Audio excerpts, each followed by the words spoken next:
ಸ್ವಾಗತ. ನಾನು ನವಿತಾ ಜೈನ್. ಎಲೆಕ್ಷನ್ಗೆ ಕುಕ್ಕರ್ ಸೀರೆ ಆಯ್ತು, ಈಗ ವಿದೇಶಿ ಕರೆನ್ಸಿಯ ಸರದಿ. ಬಿಬಿಎಂಪಿ ಆಶಾ ಕಾರ್ಯಕರ್ತರಿಗೆ ವಿದೇಶಿ ಹಣವನ್ನ ಹಂಚಿಕೆ ಮಾಡಿದ್ದಾರೆ ಶಾಸಕ ಜಮೀರ್ ಅಹಮದ್ ಖಾನ್. ಗೋರಿಪಾಳ್ಯದ ಪೋಸ್ಟ್ ಆಫೀಸ್ ಆವರಣದಲ್ಲಿ ವಿದೇಶಿ ಹಣವನ್ನ ಹಂಚಿಕೆ ಮಾಡಿದ್ದಾರೆ. ಎಲೆಕ್ಷನ್ ಹತ್ರ ಬರ್ತಾ ಇರುವ ಸಂದರ್ಭದಲ್ಲಿ ಇನ್ನು ಎಲೆಕ್ಷನ್ಗೆ ಡೇಟ್ ಅನೌನ್ಸ್ ಆಗುತ್ತೆ ಇನ್ನು ಕೆಲವೇ ದಿನಗಳಲ್ಲಿ ಅಂತ ಇರುವಾಗ ಆಲ್ರೆಡಿ ಎಲೆಕ್ಷನ್ ಕೆಲಸ ಕಾರ್ಯಗಳು ಆರಂಭ ಆಗಿದೆ. ಏನೇನು ಹಂಚಬೇಕು, ಕುಕ್ಕರು, ಸೀರೆ ಆಗಿರಬಹುದು ಅಥವಾ ಬಾಡೂಟ ಹಾಕಿಸುವ ವಿಚಾರ ಇವೆಲ್ಲವನ್ನ ಕೂಡ ಈಗ ಮಾಡಿಸಲಾಗ್ತಿದೆ. ಅದೇ ರೀತಿಯಾಗಿ ಈಗ ಗೋರಿಪಾಳ್ಯದ ಪೋಸ್ಟ್ ಆಫೀಸ್ ಆವರಣದಲ್ಲಿ ವಿದೇಶಿ ಹಣವನ್ನ ಶಾಸಕ ಜಮೀರ್ ಅಹಮದ್ ಖಾನ್ ಹಂಚಿದ್ದಾರೆ. ಸೌದಿ ಅರೇಬಿಯಾದ 500 ರಿಯಾಲ್ಸ್ಗೆ ಭಾರತದಲ್ಲಿ 11,034 ರೂಪಾಯಿ ಮೌಲ್ಯ ಇದೆ. ಹಣದ ಜೊತೆಗೆ ನ್ಯಾಷನಲ್ ಟ್ರಾವೆಲ್ಸ್ ಕಿಟ್ ಅನ್ನು ಕೊಟ್ಟಿದ್ದಾರೆ ಶಾಸಕ ಜಮೀರ್ ಅಹಮದ್ ಖಾನ್. ಪಾದರಾಯನಪುರ ವಾರ್ಡ್ ನಂಬರ್ 135, ಜೆಜೆಆರ್ ನಗರ ವಾರ್ಡ್ ನಂಬರ್ 136, ರಾಯಪುರಂ ವಾರ್ಡ್ ನಂಬರ್ 167ರ ಆಶಾ ಕಾರ್ಯಕರ್ತೆಯರಿಗೆ ಹಂಚಿಕೆಯನ್ನ ಮಾಡಿದ್ದಾರೆ ಶಾಸಕ ಜಮೀರ್ ಅಹಮದ್ ಖಾನ್. ಇದರ ಬಗ್ಗೆ ತಮ್ಮ ಫೇಸ್ಬುಕ್ ಪೇಜ್ ಅಲ್ಲೂ ಕೂಡ ಅವರು ಬರ್ಕೊಂಡಿದ್ದಾರೆ.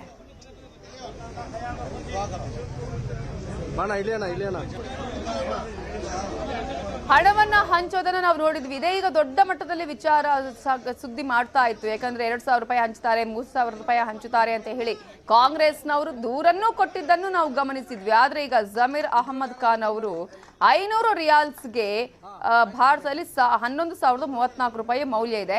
ಆ ರೀತಿಯಾಗಿ ಸೌದಿ ಅರೇಬಿಯಾದ 500 ರಿಯಾಲ್ಸ್ ಮುಖಬೆಲೆಯ ನೋಟುಗಳನ್ನ ಹಂಚಿಕೆ ಮಾಡಿದ್ದಾರೆ. ಪಾದರಾಯನಪುರ ವಾರ್ಡ್ ನಂಬರ್ 135, ಜೆಜೆಆರ್ ನಗರ ವಾರ್ಡ್ ನಂಬರ್ 136, ರಾಯಪುರಂ ವಾರ್ಡ್ ನಂಬರ್ 167ರ ಆಶಾ ಕಾರ್ಯಕರ್ತರಿಗೆ ಅವರು ಹಂಚಿಕೆಯನ್ನ ಮಾಡಿದ್ದಾರೆ. ಇಷ್ಟು ಮಾತ್ರ ಅಲ್ಲ, ಅದನ್ನು ತಮ್ಮ ಫೇಸ್ಬುಕ್ ಅಲ್ಲೂ ಅವರು ಹಂಚಿಕೊಂಡಿದ್ದಾರೆ. ಈಗ ಕಾಂಗ್ರೆಸ್ ಹೇಳೋದೊಂದು ಮಾಡೋದು ಇನ್ನೊಂದು ಅನ್ನುವಂತಹ ರೀತಿಯಾದಂತಹ ಬದಲಾವಣೆಗಳನ್ನ ನಾವು ಗಮನಿಸಬಹುದು. ಕಾಂಗ್ರೆಸ್ ಏನ್ ಹೇಳ್ತಾ ಇದೆ, ಏನ್ ಮಾಡ್ತಾ ಇದೆ ಅನ್ನುವಂತ ಪ್ರಶ್ನೆಯನ್ನ ಜನಸಾಮಾನ್ಯರು ಕೇಳ್ತಾ ಇದ್ದಾರೆ. ಬಿಬಿಎಂಪಿ ಆಶಾ ಕಾರ್ಯಕರ್ತರಿಗೆ ವಿದೇಶಿ ಹಣವನ್ನ ಹಂಚಿದ್ದಾರೆ ಶಾಸಕ ಜಮೀರ್ ಅಹಮದ್ ಖಾನ್. ಜ್ವರ ಅಂತ ಆಸ್ಪತ್ರೆಗೆ ಅಡ್ಮಿಟ್ ಆದ ಆ ಯುವಕ ಸಾವನ್ನಪ್ಪಿದ್ದಾನೆ. ಆಸ್ಪತ್ರೆಯ ನಿರ್ಲಕ್ಷ್ಯಕ್ಕೆ ಬಲಿ ಅಂತ ಹೇಳಿ ಪೋಷಕರು ಆರೋಪವನ್ನ ಮಾಡ್ತಿದ್ದಾರೆ. ಬೆಂಗಳೂರಿನ ರಾಮಮೂರ್ತಿ ನಗರದಲ್ಲಿ ಈ ಒಂದು ಘಟನೆ ನಡೆದಿದೆ. ಆಸ್ಪತ್ರೆಗೆ ಹೋದರೂ ವಾಪಸ್ ಬರ್ತಾರೆ ಅನ್ನುವಂತಹ ಗ್ಯಾರಂಟಿ ಇಲ್ಲ ಅನ್ನುವಂತಹ ಪರಿಸ್ಥಿತಿ ಇತ್ತೀಚಿನ ದಿನಗಳಲ್ಲಿ ಈಗ ನಿರ್ಮಾಣ ಆಗ್ತಾ ಇದೆ. ಆಸ್ಪತ್ರೆಯ ನಿರ್ಲಕ್ಷ್ಯಕ್ಕೆ ಈಗ ಯುವಕ ಬಲಿಯಾಗಿದ್ದಾನೆ ಅಂತ ಹೇಳಿ ಪೋಷಕರು ಆರೋಪ ಮಾಡ್ತಿದ್ದು, ಜ್ವರದಿಂದ 25 ವರ್ಷದ ವಿಜೇತ್ ಅನ್ನುವಂತಹ ಯುವಕ ಬಳಲ್ತಾ ಇದ್ದ. ಕ್ಲಿನಿಕ್ನಲ್ಲಿ ಇಂಜೆಕ್ಷನ್ ಹಾಕಿಸಿಕೊಂಡಿದ್ದಾಗ ಸೆಪ್ಟಿಕ್ ಆಗಿದೆ. ನಂತರ ರಾಮಮೂರ್ತಿ ನಗರದ ಕೋಶಿಸ್ ಆಸ್ಪತ್ರೆಗೆ ಆತನನ್ನ ದಾಖಲಿಸಲಾಗಿದೆ. ಸೆಪ್ಟಿಕ್ ಆಗಿದ್ರಿಂದ ಸರ್ಜರಿ ಮಾಡಿದ್ರು ಅಲ್ಲಿನ ಡಾಕ್ಟರ್. ಸರ್ಜರಿ ವೇಳೆ ಯುವಕನಿಗೆ ತೀವ್ರವಾದ ರಕ್ತಸ್ರಾವ ಆಗಿದೆ. ರಕ್ತ ಹಾಕುವ ವೇಳೆ ಕಾರ್ಡಿಯಾಕ್ ಅರೆಸ್ಟ್ ಆಗಿದೆ. ಕಾರ್ಡಿಯಾಕ್ ಅರೆಸ್ಟ್ ಆಗಿ ಯುವಕ ಸಾವನ್ನಪ್ಪಿದ್ದಾನೆ ಅಂತ ವೈದ್ಯರು ಹೇಳ್ತಾ ಇದ್ದಾರೆ. ಆದರೆ ಪೋಷಕರು ಈಗ ಆರೋಪ ಮಾಡ್ತಾ ಇರೋದು ಇದು ವೈದ್ಯರ ನಿರ್ಲಕ್ಷ್ಯದಿಂದ ಆತನ ಸಾವ ಆಗಿದೆ ಅನ್ನುವಂತಹ ಆರೋಪವನ್ನ ಆತನ ಕುಟುಂಬಸ್ಥರು ಮಾಡ್ತಾ ಇದ್ದಾರೆ. ಜ್ವರದಿಂದ ಬಳಲ್ತಾ ಇದ್ದಂತಹ 25 ವರ್ಷದ ವಿಜೇತ್ ಕ್ಲಿನಿಕ್ಗೆ ಹೋಗ್ತಾನೆ, ಅಲ್ಲಿ ಇಂಜೆಕ್ಷನ್ ಕೂಡ ಹಾಕಿಸ್ಕೊಳ್ತಾನೆ. ಆದರೆ ಆಗ ಸೆಪ್ಟಿಕ್ ಆಗಿದೆ ಅಂತ ಹೇಳಿ ಬೇರೆ ಹಾಸ್ಪಿಟಲ್ಗೆ ಹೋಗ್ತಾನೆ. ಅಂದರೆ ರಾಮಮೂರ್ತಿ ನಗರದ ಕೋಶಿಸ್ ಆಸ್ಪತ್ರೆಗೆ ಆತನನ್ನ ದಾಖಲಿಸಲಾಗುತ್ತೆ. ಬಟ್ ಆತನಿಗೆ ತೀವ್ರವಾದಂತಹ ಜ್ವರ ಇತ್ತು. ಆ ಹಿನ್ನೆಲೆಯಲ್ಲಿ ಸೆಪ್ಟಿಕ್ ಕೂಡ ಆಗಿತ್ತು. ಸೆಪ್ಟಿಕ್ ಆಗಿದ್ರಿಂದ ಸರ್ಜರಿಯನ್ನ ಮಾಡಿದ್ದಾರೆ ವೈದ್ಯರು. ಬಟ್ ಆ ಸಂದರ್ಭದಲ್ಲಿ ತೀವ್ರ ರಕ್ತಸ್ರಾವ ಆಗಿದೆ. ರಕ್ತ ಹಾಕುವ ವೇಳೆ ಕಾರ್ಡಿಯಾಕ್ ಅರೆಸ್ಟ್ ಆಗಿದೆ ಅನ್ನುವಂತಹ ಸ್ಪಷ್ಟನೆ ಕೊಡ್ತಾ ಇರೋದು ವೈದ್ಯರು. ಬಟ್ ಅವನ ಮನೆಯವರು ಹೇಳ್ತಾ ಇರುವಂತಹ ಪ್ರಕಾರ ನಿರ್ಲಕ್ಷ್ಯದಿಂದ ಈ ಒಂದು ಸಾವು ಉಂಟಾಗಿದೆ ಅಂತ.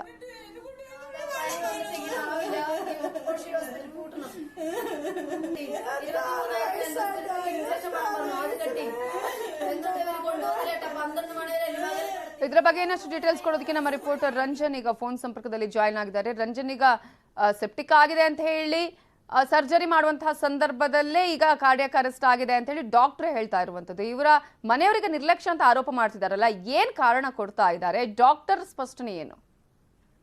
ನವಿತಾ, ಮೊನ್ನೆ ವಿಜೇತ್ ಅನ್ನಂತ 25 ವರ್ಷದ ಯುವಕ ರಾಮಮೂರ್ತಿ ನಗರದಲ್ಲಿರುವಂತಹ ನಯನ ಹಾಸ್ಪಿಟಲ್, ನಯನ ಕ್ಲಿನಿಕ್ ಇರುತ್ತೆ, ಅಲ್ಲಿಗೆ ಜ್ವರ ಅಂತ ಹೇಳಿ ಹೋಗಿರ್ತಾನೆ. ಆ ಒಂದು ಸಂದರ್ಭದಲ್ಲಿ ಅಲ್ಲಿಯ ವೈದ್ಯರು ಅವನಿಗೆ ಜ್ವರಕ್ಕೆ ಇಂಜೆಕ್ಷನ್ ಮತ್ತು ಟ್ಯಾಬ್ಲೆಟ್ ಅನ್ನ ಕೊಟ್ಟಿರ್ತಾರೆ. ಇಂಜೆಕ್ಷನ್ ಹಾಕಿದಂತ ಸಂಜೆಯ ವೇಳೆ ಅವನಿಗೆ ಸೊಂಟದ ಭಾಗದಲ್ಲಿ ತೀವ್ರತರವಾದಂತಹ ಊತ ನೋವು ಕಾಣಿಸ್ಕೊಳ್ಳುತ್ತೆ. ನೆಕ್ಸ್ಟ್ ಡೇ ಮಾರ್ನಿಂಗ್ ಅವನಿಗೆ ಅಲ್ಲಿ ಸ್ವೆಲ್ಲಿಂಗ್ ಬಂದು ಅಲ್ಲಿ ಸೆಪ್ಟಿಕ್ ಆದಂತೆ ಕಾಣಿಸುತ್ತೆ. ಸೊ ಸ್ಥಳೀಯ ಆಸ್ಪತ್ರೆ ಆದಂತಹ ಕೋಶಿಸ್ ಹಾಸ್ಪಿಟಲ್ಗೆ ಅವನನ್ನ ದಾಖಲು ಮಾಡ್ತಾರೆ. ಆಸ್ಪತ್ರೆ ವೈದ್ಯರು ಹೇಳ್ತಾರೆ, ಸದ್ಯಕ್ಕೆ ಇದು ಒಂದು ಸಣ್ಣ ಮಟ್ಟಿನ ಸರ್ಜರಿಯನ್ನ ಮಾಡ್ಬೇಕಾಗುತ್ತೆ, ಸೆಪ್ಟಿಕ್ ಆಗಿದೆ, ಸರ್ಜರಿ ಆದ ಬಳಿಕ ಅವನು ಹುಷಾರಾಗ್ತಾನೆ ಅನ್ನುವಂತ ಮಾಹಿತಿಯನ್ನ ಕುಟುಂಬದ ಸದಸ್ಯರಿಗೆ ಕೊಡ್ತಾರೆ.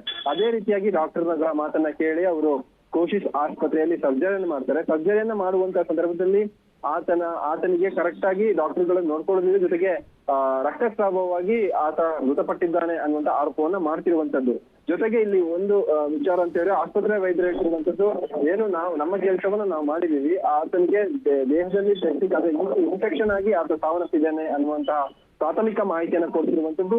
ಜೊತೆಗೆ ಏನು ಸಂಪೂರ್ಣವಾದ ಮಾಹಿತಿಯನ್ನ ಕೊಡೋಕೆ ಆಸ್ಪತ್ರೆಯ ಆಡಳಿತ ಮಂಡಳಿ ಕೂಡ ಹಿನ್ನಡೆ ಮಾಡ್ತಿರುವಂತದ್ದು. ಜೊತೆಗೆ ಈ ಬಗ್ಗೆ ರಾಮಮೂರ್ತಿ ನಗರ ಪೊಲೀಸ್ ಠಾಣೆಯಲ್ಲಿ ಈಗ ದೂರು ಕೂಡ ದಾಖಲಾಗಿರುವಂತದ್ದು. ಪೊಲೀಸರು ಕೂಡ ತನಿಖೆಯನ್ನ ಕೈಗೆತ್ತಿಕೊಂಡಿದ್ದಾರೆ. ಇವತ್ತು ಬೆಳಗ್ಗೆ ಏನು ಬೋರಿಂಗ್ ಹಾಸ್ಪಿಟಲ್ ಅಲ್ಲಿ ಯುವಕನ ಮೃತದೇಹದ ಪರೀಕ್ಷೆಯನ್ನ ಮಾಡಿ ಇನ್ನಷ್ಟು ಪೋಸ್ಟ್ ಮಾರ್ಟಮ್ ರಿಪೋರ್ಟ್ ಪೊಲೀಸರು ಹಾಕಿದ್ದಾರೆ. ಅದಕ್ಕೆ ಆಸ್ಪತ್ರೆಯ ಆಡಳಿತ ಮಂಡಳಿ ಯಾವುದೇ ತರ ಒಂದು ರೆಸ್ಪಾನ್ಸ್ ಕೊಡ್ತಿಲ್ಲ. ಕುಟುಂಬದ ಸದಸ್ಯರು ಪೊಲೀಸರ ಮೊರೆ ಹೋಗಿರುವಂತದ್ದು. Navita, okay, thank you Ranjan ಡೀಟೇಲ್ಸ್ಗೆ. ಮತ್ತೊಂದು ಹಿಟ್ ಅಂಡ್ ರನ್ ಪ್ರಕರಣ ದಾಖಲಾಗಿದೆ ಉತ್ತರ ಪ್ರದೇಶದಲ್ಲಿ. ಉತ್ತರ ಪ್ರದೇಶದಾದ್ಯಂತ ಈ ಒಂದು ಪ್ರಕರಣ ಈಗ ಸದ್ದು ಮಾಡಿದೆ. ಟ್ರಕ್ ಒಂದು ಸ್ಕೂಟಿಗೆ ಡಿಕ್ಕಿ ಹೊಡೆದು 6 ವರ್ಷದ ಪುಟ್ಟ ಮಗುವನ್ನ 2 ಕಿಲೋಮೀಟರ್ಗೂ ಅಧಿಕ ದೂರ ಎಳೆದೊಯ್ದಿರುವಂತಹ ಹೃದಯ ವಿದ್ರಾವಕ ಘಟನೆ ನಡೆದಿದೆ. ಅಜ್ಜ ಉದಿತ್ ನಾರಾಯಣ ಚಾನ್ಸೋರಿಯಾ ಹಾಗೂ ಮೊಮ್ಮಗ ಸಾತ್ವಿಕ್ ಮಾರುಕಟ್ಟೆಗೆ ಸ್ಕೂಟಿಯಲ್ಲಿ ಹೋಗ್ತಿದ್ದಾಗ ಈ ಒಂದು ಘಟನೆ ನಡೆದಿದೆ.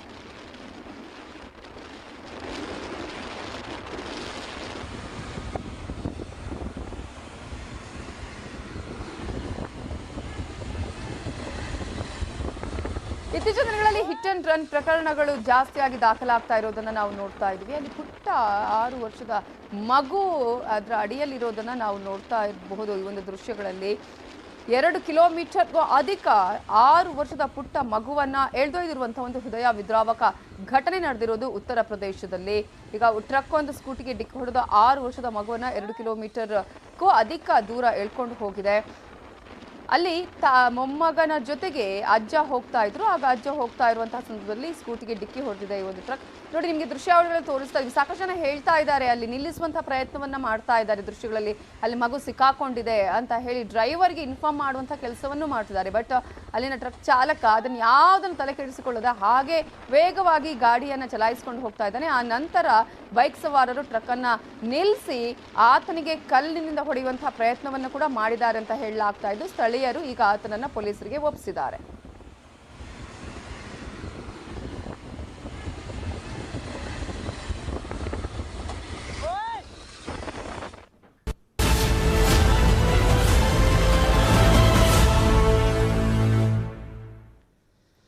ನಾಳೆ ಶಿವಮೊಗ್ಗದಲ್ಲಿ ಏರ್ಪೋರ್ಟ್ ಉದ್ಘಾಟನಾ ಕಾರ್ಯಕ್ರಮಕ್ಕೆ ಆಗಮಿಸ್ತಾ ಇದ್ದಾರೆ ಪ್ರಧಾನಿ ನರೇಂದ್ರ ಮೋದಿ ಅವರು. ಬಿಎಸ್ ಯಡಿಯೂರಪ್ಪ ಅವರ ಹುಟ್ಟುಹಬ್ಬದ ದಿನವೇ ಏರ್ಪೋರ್ಟ್ ಉದ್ಘಾಟನೆ ಆಗ್ತಾ ಇದೆ. ಏರ್ಪೋರ್ಟ್ ಉದ್ಘಾಟನೆ ಆಗ್ತಾ ಇರುವ ಹಿನ್ನೆಲೆಯಲ್ಲಿ ಖುದ್ದು ಸಿದ್ಧತೆಗಳನ್ನ ಪರಿಶೀಲನೆ ಮಾಡಿದ್ದಾರೆ ಬಿಎಸ್ ಯಡಿಯೂರಪ್ಪ ಅವರು. ನೂತನ ಏರ್ಪೋರ್ಟ್ಗೆ ಕುವೆಂಪು ಹೆಸರನ್ನ ಇಡಬೇಕು ಅಂತ ಹೇಳಿ ಅವರು ಶಿಫಾರಸು ಕೂಡ ಮಾಡಿದ್ದಾರೆ. ಏರ್ಪೋರ್ಟ್ ಉದ್ಘಾಟನೆ ಬಳಿಕ ಸಮಾವೇಶ ನಡೆಯಲಿದೆ. ನಾಳಿನ ಕಾರ್ಯಕ್ರಮದ ಬಗ್ಗೆ ಬಿಎಸ್ವೈ ಜೊತೆ ನಮ್ಮ ರಿಪೋರ್ಟರ್ ವಿನಯ್ ಕಿರು ಸಂದರ್ಶನ ಮಾಡಿದ್ದಾರೆ, ನೋಡೋಣ. ಶಿವಮೊಗ್ಗದ ಬಹು ನಿರೀಕ್ಷಿತ ಏನು ಏರ್ಪೋರ್ಟ್ನ ಉದ್ಘಾಟನೆಯ ಕ್ಷಣಗಣನೆ ಶುರುವಾಗಿದೆ. ಈಗ ಇದಕ್ಕೆ ಹೋರಾಟ ಮಾಡಿ ತಂದಂತಹ ಯಡಿಯೂರಪ್ಪನವರು ನಮ್ಮ ಜೊತೆಗಿದ್ದಾರೆ. ಈಗ ಅವ್ರನ್ನೇ ಮಾತಾಡ್ಸೋಣ, ಹೇಗಿದೆ ಈ ಬಗ್ಗೆ ತಯಾರಿ ಹೇಗಿದೆ ಅನ್ನೋದು ತಿಳ್ಕೊಳ್ಳೋಣ. ಸರ್, ಈಗ ಏನು ಶಿವಮೊಗ್ಗದಲ್ಲಿ ಬಹು ನಿರೀಕ್ಷಿತ ಏರ್ಪೋರ್ಟ್ ಈಗ ಉದ್ಘಾಟನೆ ಆಗ್ತಾ ಇದೆ, ಇದ್ರ ಜೊತೆಗೆ ನಿಮ್ಮ ಬರ್ಡೇ ಕೂಡ ಇದೆ. ಸೊ ಈಗ ಮೋದಿಯವರು ಕೂಡ ಇದಕ್ಕೆ ಬರ್ತಾ ಇದ್ದಾರೆ. ಸರ್, ಇದಕ್ಕೆ ನನ್ನ ಜೀವನದಲ್ಲಿ ಮರೆಯಲಾಗದಂಥ ಒಂದು ಒಳ್ಳೆಯ ದಿವಸ ಅಂತ ಹೇಳಿದ್ರೆ ನಾಳೆ. ಯಾಕೆಂದರೆ ಸ್ವತಃ ನರೇಂದ್ರ ಮೋದಿಜಿಯವರೇನೆ ನನ್ನ ಜನ್ಮ ದಿವಸನೇ ಬರ್ತೇನೆ, ಏರ್ಪೋರ್ಟ್ ಉದ್ಘಾಟನೆ ಮಾಡ್ತೇನೆ ಅಂತ ಹೇಳಿದರು. ಅದರಂತೆ ಬರ್ತಾ ಇದ್ದಾರೆ ಅಂತ ಹೇಳಿದ್ರೆ ಇಡೀ ಜಗತ್ತೇ ಮೆಚ್ಚಿರುವಂಥ ಮಹಾನ್ ನಾಯಕ ನರೇಂದ್ರ ಮೋದಿಜಿಯವರೇ ಬರ್ತಾ ಇದ್ದಾರೆ ಅಂತ ಹೇಳಿದ್ರೆ ಅದಕ್ಕಿಂತ ಸಂತೋಷ, ತೃಪ್ತಿ, ಸಮಾಧಾನ ಬೇರೊಂದಿಲ್ಲ. ಅದಕ್ಕಾಗಿ ನಾಳೆ ಜೀವನದಲ್ಲಿ ಮರೆಯಲಾಗದ ಒಂದು ಶುಭ ದಿವಸ ಅಂತ ನಾನು. ರಾಜ್ಯ ರಾಜಕಾರಣದಲ್ಲಿ ನೀವು ಏನು ಚುನಾವಣಾ ರಾಜಕೀಯದಿಂದ ಹಿಂದೆ ಉಳಿತೀರಿ ಅಂತ ಹೇಳಿದ್ರಿ. ಈಗ ಅದರಿಂದ ಏನಾದ್ರು ಬಿಜೆಪಿಗೆ ಏನಾದ್ರು ಎಫೆಕ್ಟ್ ಆಗುತ್ತೆ? ಖಂಡಿತ ಆಗೋದಿಲ್ಲ. ನಾನು ಚುನಾವಣೆಗೆ ನಾನು ನಿಲ್ಲಲ್ಲ ಅಂತ ಹೇಳಿದ್ದೇನೆ ಅಷ್ಟೇ. ಆದರೆ ಪಕ್ಷವನ್ನು ಬಲಪಡಿಸೋಕ್ಕೆ, ಮತ್ತೊಮ್ಮೆ ಲೋಕಸಭೆಯಲ್ಲಿ ಹೆಚ್ಚು ಸೀಟ್ ಗೆದ್ದು ನರೇಂದ್ರ ಮೋದಿಯವ್ರನ್ನ ಪ್ರಧಾನಿ ಮಾಡೋಕ್ಕೆ ಮತ್ತು ರಾಜ್ಯದಲ್ಲಿ ಬಿಜೆಪಿಯನ್ನು ಗೆಲ್ಲಿಸಿ ಬಹುಮತ ಪಡೆದು ಸರ್ಕಾರ ಮಾಡೋಕ್ಕೆ ಏನೆಲ್ಲ ಶ್ರಮ ಬೇಕು ಅದು ಆಗ್ತಾನೆ, ಅದರಲ್ಲಿ ಯಶಸ್ವಿ ಆಗ್ತಾನೆ ಅನ್ನೋದು 100ಕ್ಕೆ 100 ವಿಶ್ವಾಸ ನನಗೆ. ಸರ್, ಹಿರಿಯ ರಾಜಕಾರಣಿಗಳು ಈಗ ಏನು ಟಿಕೆಟ್ ಸಿಗೋಲ್ಲ ಅಂತ ಹೇಳಿ ಮಾತುಕತೆ ನಡೀತಾ ಇದೆ. ಸರ್, ಇದ್ರ ಬಗ್ಗೆ ಅಂದ್ರೆ ಹಿರಿಯ ರಾಜಕಾರಣಿಗಳಲ್ಲಿ 70 ವರ್ಷ 75 ವರ್ಷ ದಾಟಿದವರಿಗೆ ನನಗೆ ಗೊತ್ತಿಲ್ಲ, ಅದೆಲ್ಲ ಕೇಂದ್ರದ ನಾಯಕರಿಗೆ ಬಿಟ್ಟಂಥದ್ದು. ಯಾರಿಗೆ ಸೀಟ್ ಕೊಡಬೇಕು ಯಾರಿಗೆ ಕೊಡಬಾರ್ದು ಅನ್ನೋದನ್ನ ಅವ್ರು ತೀರ್ಮಾನ ಮಾಡ್ತಾರೆ. ಸರ್, ಪಂಚಮಸಾಲಿ ಹೋರಾಟ ಕೂಡ ಈಗ ದೊಡ್ಡ ಮಟ್ಟದಲ್ಲಿ ಆಯಿತು, ಅದರಿಂದ ಏನಾದ್ರು ಎಫೆಕ್ಟ್ ಬಿಜೆಪಿಗೆ ಎಫೆಕ್ಟ್ ಆಗುತ್ತೆ? ಖಂಡಿತ ಇಲ್ಲ. ಅವ್ರ ವಿಶ್ವಾಸವನ್ನು ಗಳಿಸುವಂಥ ಪ್ರಯತ್ನ ಮಾಡ್ತೇವೆ. ಅವ್ರ ಮನಸ್ಸನ್ನು ನೋವು ಏನಿದೆ ತಿಳ್ಕೊಂಡು ಅದನ್ನು ಸ್ಪಂದಿಸಿ ಸಮಸ್ಯೆ ಬಗೆಹರಿಸೋ ಪ್ರಯತ್ನ ಮಾಡ್ತೇವೆ. ಇದಿಷ್ಟು ಏನು BSY ಅವರ ಮನದಾಳದ ಮಾತಾಗಿತ್ತು. ಏನು ಶಿವಮೊಗ್ಗದಲ್ಲಿ ಪ್ರಾರಂಭವಾಗ್ತಿರುವಂತಹ ಲೋಹದ ಹಕ್ಕಿಗಳಿಗಿರುವಂತಹ ನಿಲ್ದಾಣಕ್ಕೆ ಈಗ ಚಾಲನೆ ನೀಡುವಂತಹ ಸಂದರ್ಭ ಬರ್ತಾ ಇದೆ. ಇದನ್ನ ಖುಷಿಯನ್ನ ಕೂಡ ಹಂಚ್ಕೊತಾ ಇದ್ದಾರೆ. ವಿನಯ್ ಪುರ್ದಾಳ್, ನ್ಯೂಸ್ 18 ಕನ್ನಡ, ಶಿವಮೊಗ್ಗ. ಸನ್ಮಾನ್ಯ ಶ್ರೀ BS ಯಡಿಯೂರಪ್ಪನವರ ಛಲ ಜೊತೆಗೆ ಕ್ಷೇತ್ರದ ಜನಪ್ರಿಯ ಲೋಕಸಭಾ ಸದಸ್ಯರಾಗಿರ್ತಕ್ಕಂಥ BY ರಾಘವೇಂದ್ರ ಅವರ ಒಂದು ನಿರಂತರ ಪರಿಶ್ರಮ, ಎಲ್ಲರ ಒಂದು ಸಹಕಾರದಿಂದ ಇವತ್ತು ನಮ್ಮ ಮಲೆನಾಡಿನ ಒಂದು ವಿಮಾನ ನಿಲ್ದಾಣ ಎಲ್ಲರೂ ಕೂಡ ತುಂಬ ಸಂತೋಷ ತಂದುಕೊಟ್ಟಿದೆ. ತಂದೆಯವರು ಚುನಾವಣೆ ನಿಲ್ಲೋದಿಲ್ಲ ಅಂಥೇಳಿ ಘೋಷಣೆ ಮಾಡಿದಂಥ ಸಂದರ್ಭದಲ್ಲಿ ಹಾಗಾದರೆ ವಿಜೇಂದ್ರ ಚುನಾವಣೆ ನಿಲ್ಲಬೇಕು ಅನ್ನುವ ಅಭಿಪ್ರಾಯವನ್ನು ಒಕ್ಕೊರಲಿನಿಂದ ಕೊಟ್ಟಂಥ ಸಂದರ್ಭದಲ್ಲಿ ತಂದೆಯವರು ನನ್ನ ಹೆಸರನ್ನು ಘೋಷಣೆ ಮಾಡಿರ್ತಕ್ಕಂಥದ್ದು. ಅದು ಬರುವಂಥ ದಿನಗಳಲ್ಲಿ ಯಶಸ್ವಿಯಾಗಿ ಮಾಡ್ತೇನೆ ಅಂತಕ್ಕಂಥ ವಿಶ್ವಾಸನೂ ಕೂಡ ನನಗಿದೆ. ಚಿತ್ರರಂಗದಿಂದನೂ ಬರ್ತಾರೆ, ಬೇರೆ ಬೇರೆ ಡಾಕ್ಟರ್ಸ್ ಇರ್ಬೋದು, ಇಂಜಿನಿಯರ್ಸ್ ಇರ್ಬೋದು, ಇವತ್ತು ಮಠಾಧೀಶರು, ಸ್ವಾಮೀಜಿಗಳು, ಧರ್ಮಗುರುಗಳು ಬರ್ತಾರೆ ಅಂತ ಹೇಳಿದ್ರೆ ಅದು ತಪ್ಪು ಅಂತ ಹೇಳೋದಕ್ಕೆ ಸಾಧ್ಯ ಇಲ್ಲ. ಯಡಿಯೂರಪ್ಪನವರು ಜೀವನದುದ್ದಕ್ಕೂ ಕೂಡ ಬಡವರು, ದೀನದಲಿತರು, ರೈತರು, ಎಲ್ಲ ವರ್ಗ, ಎಲ್ಲ ಸಮುದಾಯಗಳ ಬಗ್ಗೆ ಹೋರಾಟವನ್ನು ಮಾಡ್ಕೊಂಡು ಬಂದಂಥವ್ರು. ಇವತ್ತು ಯಡಿಯೂರಪ್ಪನವರ ಎಲ್ಲ ವರ್ಗದ ಜನರು ಕೂಡ ಪ್ರೀತಿಯನ್ನು ಮಾಡ್ತಾರೆ. ಇನ್ನು ಇದೇ ವಿಚಾರಕ್ಕೆ ಸಂಬಂಧಪಟ್ಟ ಹಾಗೆ ಶಿವಮೊಗ್ಗ ಸಂಸದರಾಗಿರುವ BY ರಾಘವೇಂದ್ರ ಅವರ ಜೊತೆ ನಮ್ಮ ರಿಪೋರ್ಟರ್ ಕಿಶನ್ ಮಾತನಾಡಿಸಿದ್ದಾರೆ, ನೋಡೋಣ. ಶಿವಮೊಗ್ಗ ಡಬಲ್ ಖುಷಿಯ ಸಂಭ್ರಮಲಿದ್ದಿದೆ. ನಾಳೆ BS ಯಡಿಯೂರಪ್ಪನವರು 80ನೇ ವರ್ಷಕ್ಕೆ ಪಾದಾರ್ಪಣೆ ಮಾಡ್ತಿದ್ದಾರೆ. ಮತ್ತೊಂದೆಡೆ ಶಿವಮೊಗ್ಗದ ಬಾನಂಗಳದಲ್ಲಿ ಲೋಹದ ಹಕ್ಕಿಗಳು ಹಾರಾಟ ನಾಳೆಯಿಂದ ಆರಂಭಗೊಳಿಸಿದೆ. ಈ ಖುಷಿಯ ಸಂದರ್ಭದಲ್ಲಿ ನಮ್ಮ ಜೊತೆ ಮಾತಾಡೋಕೆ ಇವತ್ತು ಸಂಸದರಾದಂತಹ BY ರಾಘವೇಂದ್ರ ಅವರಿದ್ದಾರೆ. ಅವ್ರ ಜೊತೆ ಮಾತಾಡ್ತೀನಿ. ಸರ್ ನಮಸ್ತೆ. ಈ ಎರಡೂ ಸಂದರ್ಭಗಳು ಬಹಳಷ್ಟು ವಿಶೇಷ, ಹೇಗನಿಸುತ್ತೆ? ಒಂದು ಕಡೆಗೆ ತುಂಬ ದಿನದ ಒಂದು ಕನಸು, ಯಡಿಯೂರಪ್ಪನವರ ಒಂದು ಕನಸು 8 ವರ್ಷಗಳ ನಂತರ ನನಸಾಗ್ತಾ ಇದೆ. ವಿಮಾನ ನಿಲ್ದಾಣ ಉದ್ಘಾಟನೆ ಆಗ್ತಾ ಇದೆ. ವಿಶೇಷವಾಗಿ ನಮ್ಮ ಶಿವಮೊಗ್ಗ, ನಮ್ಮ ಮಧ್ಯ ಕರ್ನಾಟಕ, ಟ್ರೇಡ್ ಆ್ಯಂಡ್ ಕಾಮರ್ಸ್ ಇರ್ಬೋದು, ಟೂರಿಸಂ ಇರ್ಬೋದು, ಈ ಎಲ್ಲ ಒಂದು ಅತ್ಯುತ್ತಮವಾದಂಥ ಒಂದು ಕಾಂಬಿನೇಷನ್ ಕೇಂದ್ರ ಶಿವಮೊಗ್ಗ ಆಗುತ್ತೆ. ಹಾಗಾಗಿ ಈ ಶಿವಮೊಗ್ಗ ನಗರವನ್ನು ಒಂದು ಅಂತಾರಾಷ್ಟ್ರೀಯ ಮಟ್ಟಕ್ಕೆ, ಈ ಮಧ್ಯ ಕರ್ನಾಟಕವನ್ನು ಜೋಡಿಸ್ಬೇಕು ಅಂಥೇಳಿ ಪೂಜ್ಯ ತಂದೆಯವರ ಒಂದು ಕನಸೇನಿತ್ತು, ಆ ಕನಸು ಇವತ್ತು ನನಸಾಗ್ತಾ ಇದೆ. ಇದಕ್ಕೆ ಶಕ್ತಿ ತುಂಬಿದಂಥ ಯಡಿಯೂರಪ್ಪನವ್ರು ಇರ್ಬೋದು, ಗೌರವಿತ ಮುಖ್ಯಮಂತ್ರಿ SR ಬೊಮ್ಮಾಯಿ ಅವರು ಇರ್ಬೋದು, ಮತ್ತು ವಿಶೇಷವಾಗಿ ಪ್ರಧಾನಮಂತ್ರಿಗಳ ಒಂದು ಕನಸು. ಪ್ರಧಾನಿಗಳು ಮತ್ತು ಯಡಿಯೂರಪ್ಪನವ್ರ ಜೊತೆ ಸಂಬಂಧ ಬಹಳಷ್ಟು ಚೆನ್ನಾಗಿದೆ. ಅದು ಇತ್ತೀಚೆಗೆ ಟ್ವಿಟರಲ್ಲಿ ಕೂಡ ಅವರು ಉಲ್ಲೇಖ ಮಾಡಿರುವಂಥದ್ದು. ಇದು ಹೇಗೆ ಸ್ಪೆಷಲ್ ಅನಿಸುತ್ತೆ? ಈಗ ಹುಟ್ಟಿದಬ್ಬ ದಿನವೇ ಮೋದಿ ಬಂದು ಅವರ ಕನಸಿನ ಯೋಜನೆಗೆ ಚಾಲನೆ ಕೊಡ್ತಾ ಇರೋದು. ಒಂದು ವಿದಾಯದ ಒಂದು ರಾಜಕೀಯ ವಿದಾಯ ಅಲ್ಲ, ಚುನಾವಣೆ ಒಂದು ರಾಜಕಾರಣದಿಂದ ನಾನು ದೂರ ಸರಿತೆ ಅಂತ ಯಡಿಯೂರಪ್ಪನವ್ರು ಹೇಳಿದ್ದಾರೆ. ಆ ಸಂದರ್ಭದಲ್ಲಿ ವಿಧಾನಸಭೆಯಲ್ಲಿ ಮೊನ್ನೆ ಅವರು ವಿಧೇಯಕ ಭಾಷಣವನ್ನು ಕೂಡ ನಾವೆಲ್ಲರೂ ಕೂಡ ಕೇಳಿದ್ವಿ. ಅಂಥ ಸಂದರ್ಭದಲ್ಲೂ ಕೂಡ ಇದೇ 40 ವರ್ಷ ಕೆಳಗಿದ್ದಂಥ ಉತ್ಸಾಹ ಯಡಿಯೂರಪ್ಪನವರಲ್ಲಿ, ಅಂಥ ವಿಧಾನಸಭೆಯಲ್ಲೂ ಕೂಡ ನಾನು ಮತ್ತೊಮ್ಮೆ ನಮ್ಮ BJPಯನ್ನು ಅಧಿಕಾರಕ್ಕೆ ತರ್ತೀನಿ, ಇದಕ್ಕೆ ಅನೇಕ ಹಿರಿಯರು ಈಗಾಗಲೇ ತಪ್ಪಿಸಿದಂಥ ಕೆಲಸ ಮಾಡ್ತಾ ಇದ್ದಾರೆ, ಅದಕ್ಕೆ ಶಕ್ತಿ ತುಂಬುವಂಥ ಕೆಲಸವನ್ನು ಮಾಡ್ತೀನಿ ಅಂತ ನೋಡಿದಂಥ ಒಂದು ಮಾತಿಗೆ ಪೂಜ್ಯ ಪ್ರಧಾನಮಂತ್ರಿಗಳು ಅದಕ್ಕೆ ಟ್ವೀಟನ್ನು ಮಾಡಿದ್ದಾರೆ. ಯಡಿಯೂರಪ್ಪನವರೇ ಘೋಷಣೆ ಮಾಡಿದ್ದಾರೆ ಮುಂದೆ ಚುನಾವಣೆ ನಿಲ್ಲಲ್ಲ ಅಂಥೇಳಿ. ಹಾಗಾದರೆ ಮುಂದೆ ಶಿವಮೊಗ್ಗದ ಅಭಿವೃದ್ಧಿಯ ಹೊಣೆಯನ್ನು ಹೊರೆಯವರು ಯಾರು ಅಂಥೇಳಿ? ಕೊನೆಯದಾಗಿ ಮುಂದೆ ರಾಜ್ಯ ರಾಜಕಾರಣಕ್ಕೆ ಬರುವಂಥ ಯೋಚನೆ ಇದೆಯಾ ನಿಮ್ಮದು, ಹೇಗೆ ಅಂತ? ಸರ್, ಯಾವ್ಯಾವ ಸಂದರ್ಭದಲ್ಲಿ ಮಾರ್ಗದರ್ಶನ ಮಾಡಿ ಸಂಘಟನೆ ಹೇಳುತ್ತೆ ಅಂದರೆ, ನಾನು ನನ್ನ ವಿದ್ಯಾರ್ಥಿ ಜೀವನದಲ್ಲೇ ನಮ್ಮ ಕುವೆಂಪು ಯೂನಿವರ್ಸಿಟಿಗೆ 4 ಜಿಲ್ಲೆಯಿಂದ ಸೆನೆಟ್ ಮೆಂಬರ್ ಆಗಿ ನಾನು ನನ್ನ ಸಾರ್ವಜನಿಕ ಕಾರ್ಯವನ್ನು ಶುರು ಮಾಡಿದಂಥವನು. ಶಿಕಾರಿಪುರದ ಪುರಸಭಾ ಸದಸ್ಯ ಇದ್ದೆ. ಆಮೇಲೆ ಜನ ಆಶೀರ್ವಾದ ಮಾಡಿದ್ರು, MLA ಮಾಡಿದ್ರು. ಇವು ಜಿಲ್ಲೆ ನಮ್ಮ ಕ್ಷೇತ್ರದ ಜನ 3 ಬಾರಿ ಸಂಸತ್ ಸದಸ್ಯನಾಗಿ ನನಗೆ ಆಶೀರ್ವಾದನ ಮಾಡಿದ್ದಾರೆ. ಹಾಗಾಗಿ ಸಂಘಟನೆ ಯಾವ್ಯಾವ ಸಂದರ್ಭದಲ್ಲಿ ಯಾವ್ಯಾವ ಮೆಟ್ಲನ್ನು ಹತ್ತಬೇಕು ಅಂತ ಹೇಳುತ್ತೆ, ಅದು ತಕ್ಕಂಗೆ ನಾನು ಹೆಜ್ಜೆ ಇಡುವಂಥ ಕೆಲಸವನ್ನು ಮಾಡ್ತೀನಿ ಸರ್. Thank you. ಇದು ಸಂಸದರಾದಂಥ BY ರಾಘವೇಂದ್ರ ಅವರ ಮಾತು. ಕ್ಯಾಮರಾಮ್ಯಾನ್ ನಿಖಿಲ್ ಸುವರ್ಣ ಜೊತೆ ಕಿಶನ್ ಶೆಟ್ಟಿ, ನ್ಯೂಸ್ 18 ಶಿವಮೊಗ್ಗ. ಶಿವಮೊಗ್ಗ ಕಾರ್ಯಕ್ರಮದ ಬಳಿಕ ಬೆಳಗಾವಿಗೆ ನಾಳೆ ಬರ್ತಿದ್ದಾರೆ ಪ್ರಧಾನಿ ಮೋದಿ. ಬೆಳಗಾವಿ ಉತ್ತರ, ದಕ್ಷಿಣ ಮತಕ್ಷೇತ್ರದಲ್ಲಿ ರೋಡ್ ಶೋ ನಡೆಸಲಿದ್ದಾರೆ. ಸುಮಾರು 8 ಕಿಲೋಮೀಟರ್ ರೋಡ್ ಶೋ ನಡೆಸಲಿದ್ದಾರೆ. ಚೆನ್ನಮ್ಮ ವೃತ್ತ ಅಥವಾ ಸಂಭಾಜಿ ವೃತ್ತದಿಂದ ರೋಡ್ ಶೋ ನಡೆಸಲಿದ್ದಾರೆ. ರೈಲು ನಿಲ್ದಾಣದ ಉದ್ಘಾಟನಾ ಕಾರ್ಯಕ್ರಮ ಇರುತ್ತೆ. ಮಾಲಿನಿ ಸಿಟಿಯಲ್ಲಿ ಬೃಹತ್ ಸಮಾವೇಶ ಆಯೋಜನೆ ಮಾಡಲಾಗಿದೆ. ಕಿಸಾನ್ ಸನ್ಮಾನ್ ಕಂತಿನ ಹಣ ಬಿಡುಗಡೆ ಮಾಡುತ್ತಿದ್ದಾರೆ ಮೋದಿ. ಜಿಲ್ಲೆಯ 18 ಕ್ಷೇತ್ರದಿಂದ ಜನ ಸೇರಿಸೋದಕ್ಕೆ ಬಿಜೆಪಿ ಸಿದ್ಧತೆಯನ್ನ ಮಾಡಿದೆ.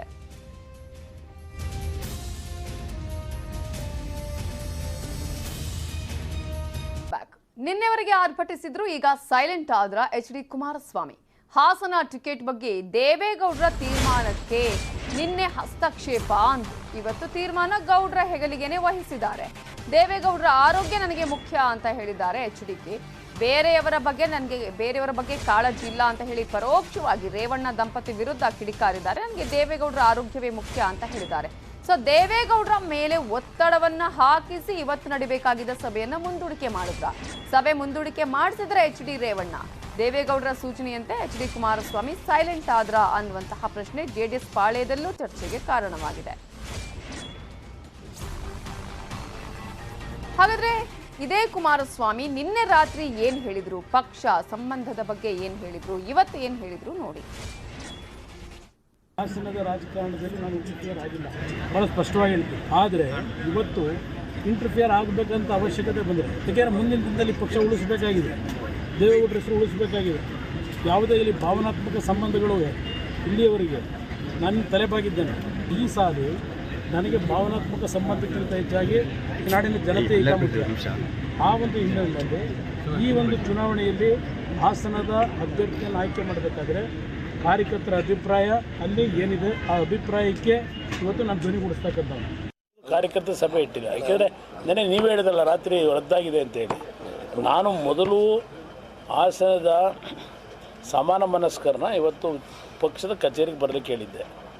ಸಂಜೆ 6 ಗಂಟೆಗೆ ಸಭೆ ಮಾಡಬೇಕು ಅಂತಕ್ಕಂಥ ದೃಷ್ಟಿಯಿಂದ ಮುಕ್ತವಾಗಿ ಚರ್ಚೆ ಮಾಡಿ ಯಾವುದೇ ರೀತಿಯ ಗೊಂದಲಕ್ಕೆ ಅವಕಾಶ ಕೊಡದೆ ನಾಡಿನ ಜನತೆ ಮುಂದೆನೂ ಯಾವುದೇ ರೀತಿ ಪಕ್ಷಕ್ಕೆ ಯಾವುದೇ ರೀತಿಯ ಒಂದು ಜನತೆಯಲ್ಲಿ ಬೇರೆ ರೀತಿಯ ಭಾವನೆಗಳಿಗೆ ಅವಕಾಶ ಕೊಡದೆ ಕಾರ್ಯಕರ್ತರ ಭಾವನೆಗಳನ್ನು ತೆಗೆದುಕೊಳ್ಳೋದ್ರ ಮುಖಾಂತರ ಅದನ್ನು ಸರಿಪಡಿಸಬೇಕು ಅಂತಕ್ಕಂಥದ್ದು ನನ್ನ ಒಂದು ಚಿಂತನೆ ಇದ್ದಂಥದ್ದು.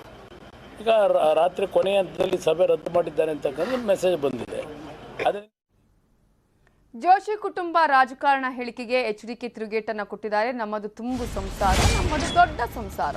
ಜೋಶಿ ಅವರ ಕುಟುಂಬವನ್ನ ಸರಿಯಾಗಿ ಇಟ್ಕೊಂಡಿಲ್ಲ. ಅವರ ಕುಟುಂಬದಲ್ಲಿ ಎಷ್ಟು ಜನ ಅಣ್ಣ ತಮ್ಮಂದಿರಿದ್ದಾರೆ ಜೋಶಿ ಅವರಿಗೆ ಗೊತ್ತಾ? ಮೊದಲು ಜೋಶಿ ಅವರು ತಮ್ಮನನ್ನ ಸರಿಯಾಗಿ ಇಟ್ಕೊಳ್ಳಲಿ ಅಂತ ಚಿಕ್ಕಮಗಳೂರಲ್ಲಿ ಮಾಜಿ ಸಿಎಂ ಕುಮಾರಸ್ವಾಮಿ ಹೇಳಿಕೆಯನ್ನ ಕೊಟ್ಟಿದ್ದಾರೆ.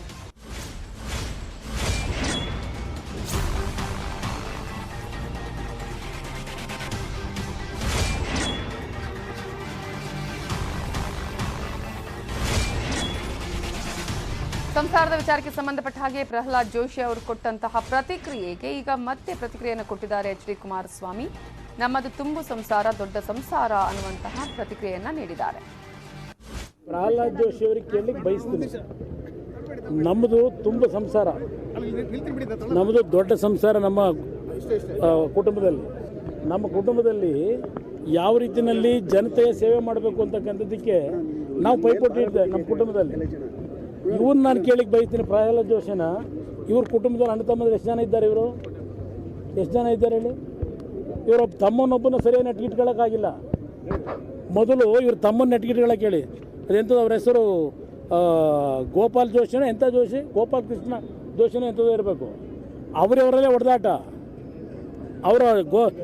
ಆ ಮನುಷ್ಯ ಅವ್ರ ತಮ್ಮ, ಅವರ ಸಹೋದರ ಅವ್ರ ಮೇಲೆ ಇರ್ತಕ್ಕಂಥ ದಾಖಲೆಗಳು ತಂದು ಕೊಡ್ತೀವಿ ಅಂತ ದಿನ ಫೋನ್ ಹೊಡಿತಾರೆ ನಮಗೆ. ನೆಟ್ಗೆ ಅವ್ರ ಕುಟುಂಬ ನೆಟ್ಗಿಟ್ಕೊಳ್ಳೋದೇ ನನಗೆ ಬುದ್ಧಿ ಹೇಳ್ತಾರೆ.